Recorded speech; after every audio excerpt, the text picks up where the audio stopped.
নমস্কার বন্ধুরা, passion of জয়তীতে আমি জয়তী আপনাদের সবাইকে স্বাগত জানাই। আশা করি আপনারা সবাই ভালো আছেন, সুস্থ আছেন। আর ভালো তো আমাদেরকে থাকতেই হবে।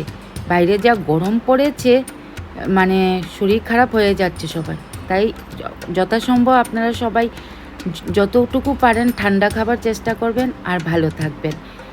তো আমার ব্লগটা এখান থেকে শুরু করছি। আজকে সকালবেলা মায়ের পুজো দিয়ে দিলাম। সকাল বলতে কি প্রায় 10:30 বেজেই গেছে।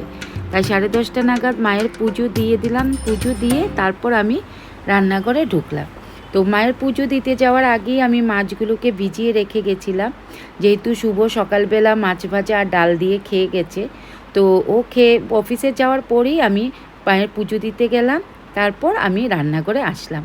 তো এসে তারপর দুপুরের জন্য সব রেডি করে নিচ্ছিলাম। এখানে মাছ ভাজা করার জন্য পমফ্রেট মাছটাকে নুন হলুদ মেখে রেখে দিলাম।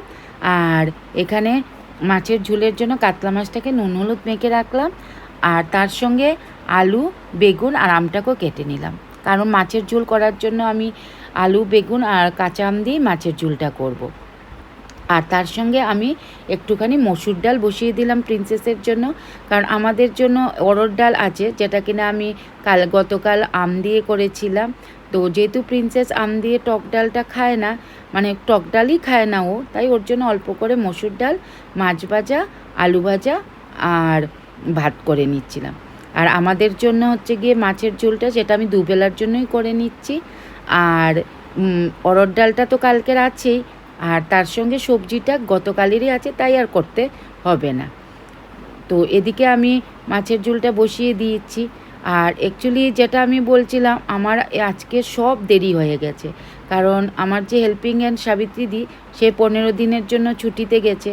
আর ও থাকলে যা হয়, সব কিছু এগিয়ে দেওয়া, সব কেটে কুটে দেওয়া, সব গুছিয়ে নেওয়া, যেটা হয়। আর যেহেতু এখন আমি একা পড়ে গেছি, বলে না মানুষ অভ্যাসের দাস, যেমন অভ্যাস করবেন তেমনি। যখন করোনা ছিল তখন কিন্তু সব একা হাতে গুছিয়ে নিয়েছি। আর যেহেতু তখন কোনো অসুবিধেই হতো না, কারণ ওইটাই আমার অভ্যাস হয়ে গেছিলো। আর যবে থেকে সাবিত্রীদি জয়েন করেছে, তবে থেকে তো সব কিছু এগিয়ে দেওয়া, সব কিছু গুছিয়ে দেওয়া, অভ্যাসটাও চেঞ্জ হয়ে গেছে। যাই হোক, আস্তে আস্তে আবার অভ্যাসটা চেঞ্জ হবে।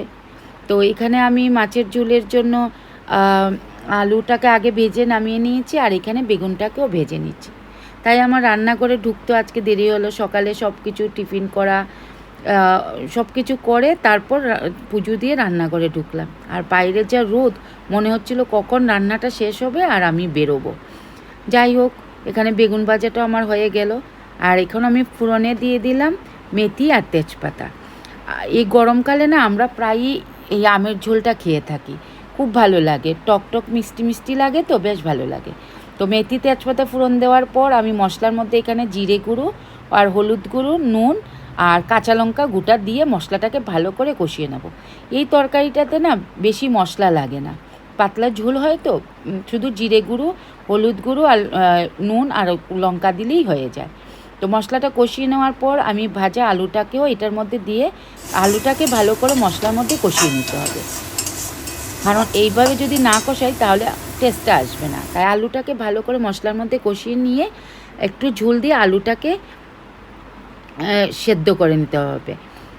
কারণ যেহেতু আমি যখন আলুটা ভেজেছি, আলুটাকে সেদ্ধ করিনি, তাই একটু ঝোল দিয়ে ভালো করে কষিয়ে সেদ্ধ করে নিলাম। তারপর ভাজা বেগুনটা দিয়ে আর কাঁচা আমটা দিয়ে দিলাম, দিয়ে অল্প একটু জল দিয়ে ঢেকে দেবো, কারণ কাঁচা আমটা আছে তো, এটা যেন একটু সেদ্ধ হয়ে যায়।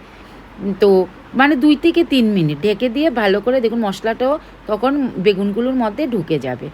তো ভালো করে কষানো হয়ে গেলে তারপর মাছগুলোকে দিয়ে দিলাম, দিয়ে অল্প একটু জল দিয়ে, আর এখানে আপনারা চিনি দিতে পারেন, কিন্তু আমরা যেহেতু চিনি খাই না, তাই অল্প একটু আমি মধু দিয়ে দিয়েছি। মধু দিয়ে তারপর জল দিয়ে ভালো করে ফুটিয়ে নিলাম। আমার প্রায় মাছের ঝোলটা হয়ে গেল। আপনারাও বাড়িতে একবার এইভাবে মাছের ঝোল করে খেতে পারেন, খুব ভালো লাগবে আর টেস্টও লাগবে। গরমকালে এরকম মাছের ঝোল খেতে বেশ ভালো লাগে। ভালো করে জলটা ফুটে গেল।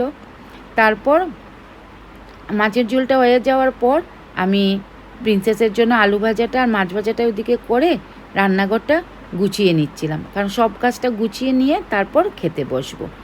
তো বন্ধুরা, আজকে ভিডিওটা যদি আপনাদের ভালো লেগে থাকে তাহলে লাইক, শেয়ার এবং কমেন্টস করতে ভুলবেন না। যারা অলরেডি আমার চ্যানেলটাকে সাবস্ক্রাইব করেছেন, আমার পাশে আছেন, তাদেরকে অসংখ্য ধন্যবাদ এভাবে আমার পাশে থাকার জন্য, সাপোর্ট করার জন্য। আর এখানে আমরা খেতে প্রায় বসে গেলাম। এখানে মসুর ডাল, তারপর মাছ ভাজা, আলু ভাজাটা প্রিন্সেসের জন্য করে নিয়েছি, আর এখানে ভাত, আর একটুখানি স্যালাড কেটে নিয়েছি। খাবারের সময় গরমকাল তো একটু স্যালাড খেতে ভালো লাগে। আর এখানে যে মাছের ঝোলটা করেছিলাম, দেখুন দেখতেও বেশ ভালো লাগছে। আর এটা দুবেলার জন্যই আমার করা হয়ে গেছে, রাতেও আমাদের হয়ে যাবে। আর তার সঙ্গে এখানে সবজিটা আগের দিনের আমি একটু গরম করে নিয়েছি। আর তার সঙ্গে অরহর ডালটা, এটা আম দিয়ে করা গতকালে, আর তার সঙ্গে টক দই। তো বন্ধুরা, আজকের মতো ভিডিওটা আমি এখানেই শেষ করলাম। নমস্কার, ভালো থাকবেন।